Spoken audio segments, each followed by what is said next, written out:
Hi రాజు గారు. Hello అండి. ఈ రోజు గుమగుమల్లో ఏ రెసిపీ చేయబోతున్నారు? ఈ రోజు అరటికాయ శనగపప్పు మసాలా. ఓకే, సో అరటికాయ శనగపప్పు మంచి ట్రెడిషనల్ డిష్ కదా, అంటే టేస్ట్ బాగా వస్తుంది. ఓకే, ఇది మనం రైస్ లో కానీ లేదా పులావ్ లాంటి వాటికి తీసుకున్నా టేస్ట్ బాగుంటుంది. సో మసాలా కర్రీ లాగా వస్తుంది. అవునండి. ఓకే, స్టార్ట్ చేసేద్దాం. అరటికాయ శనగపప్పు మసాలా తయారు చేసుకోవడానికి కావాల్సిన పదార్థాలు ఏంటో చూసేద్దాం. అరటికాయ శనగపప్పు మసాలా తయారు చేసుకోవడానికి కావలసిన పదార్థాలు: ఉడికించిన అరటికాయ ముక్కలు 1 కప్పు, ఉడికించిన శనగపప్పు 1 కప్పు, మసాలా దినుసులు కొద్దిగా, తరిగిన ఉల్లిపాయ 1, తరిగిన పచ్చిమిరపకాయలు 2, అల్లం వెల్లుల్లి పేస్ట్ 1 టీ స్పూన్, ఉప్పు తగినంత, కారం తగినంత, పసుపు చిటికెడు, ఎండు కొబ్బరి పేస్ట్ 1 కప్పు, ధనియాల పొడి 1 teaspoon, garam masala 1 teaspoon, కొత్తిమీర కొద్దిగా, నూనె 3 టేబుల్ స్పూన్లు. కావాల్సిన పదార్థాలు చూసాం కదా, స్టార్ట్ చేసేద్దాం. రాజు గారు రెడీయా? ఓకేనండి.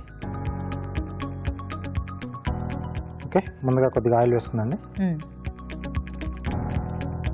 సో దీంట్లో ఏంటంటే మనం ముందుగా శనగపప్పు నానబెట్టేసుకుని పొడిగా వచ్చేలాగా ఉడికించి పెట్టేసుకోవాలండి.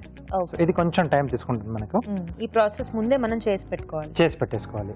అలాగే అరటికాయలు కూడా తొక్క తీసేసి కొంచెం ఉడికించి పెట్టేసాను నేను. ఓకే, మనకు ఈ మసాలా అది కొంచెం మనం మగ్గించుకుంటే సరిపోతుంది. మిగతావి యాడ్ చేసుకుని మనం ఫాస్ట్గా తీసేసుకోవచ్చు. దీంట్లో మసాలా అనుకున్నాం కదండి, కొద్దిగా మసాలా దినుసులు,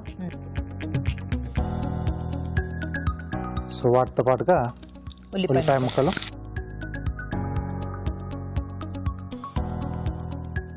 సో ఇక్కడ ఓన్లీ నేను కొబ్బరి పేస్ట్ కాంబినేషన్లో తీసుకుంటానండి.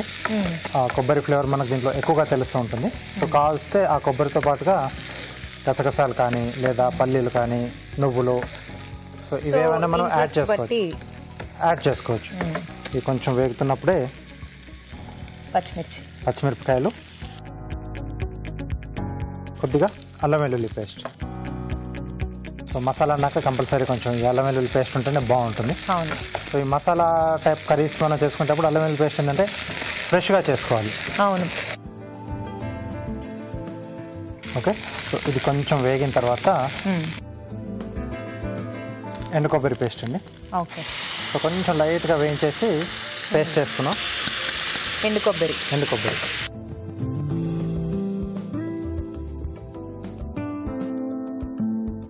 సో వేయించడం వల్ల ఏంటంటే కొంచెం కమ్మదనం అనేది అడిషనల్గా యాడ్ అవుతుంది. సో లేకపోతే ఆ కొబ్బరి ఫ్లేవర్ ఎక్కువ తెలుస్తూ ఉంటుంది వేయించకుండా అలాగే చేసుకుంటే. సో కాబట్టి కొంచెం అదొక్కటి చూసుకోవాలి. సో దీంట్లోనే సరిపడా ఉప్పు, ఓకే, సరిపడా కారం.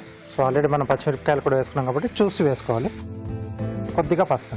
ఓకే, సో ఇక్కడ మనం ఈ కొబ్బరి కొంచెం వేగిన తర్వాత, ఎందుకంటే మనం పప్పు అలాగే అరటికాయ ముక్కలు ఈ రెండు కూడా ఉడికించి పెట్టుకున్నాం.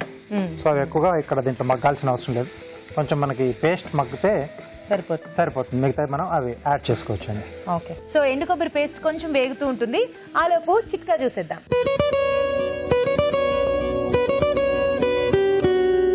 ఇప్పుడు మీకోసం మొదటి చిట్కా.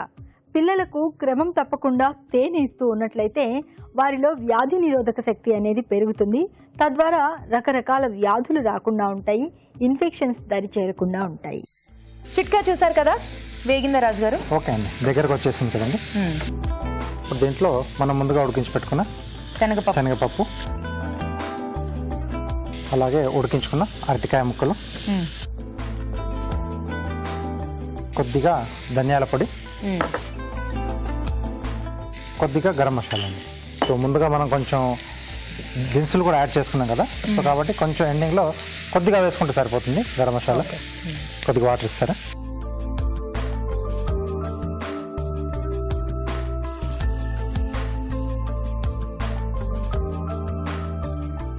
సో దీంట్లో కొంచెం పులుపు కూడా కావాలనుకుంటే టొమాటో యాడ్ చేసుకోవచ్చు, లేదా మనం కొంచెం చింతపండు గుజ్జన్న యాడ్ చేసుకోవచ్చు. లేదు ఆ రెండు కూడా ఇష్టం లేదనుకుంటే కొద్దిగా పుల్లటి పెరుగైనా పర్లేదు, అదైనా బాగుంటుంది. కొంచెం పులుపు కావాలి అనుకుంటే ఇవి మూడిట్లో ఏదైనా ఒకటి యాడ్ చేసుకోవచ్చు.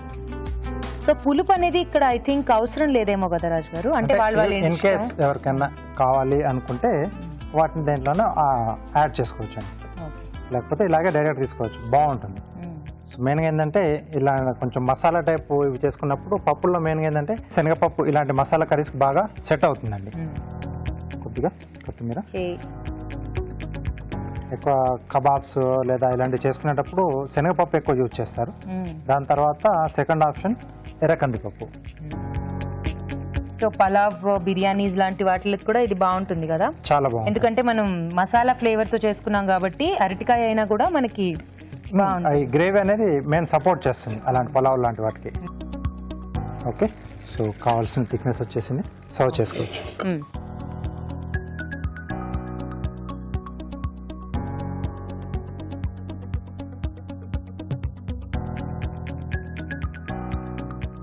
కొంచెం కొత్తిమీర, కొద్దిగా గార్నిష్.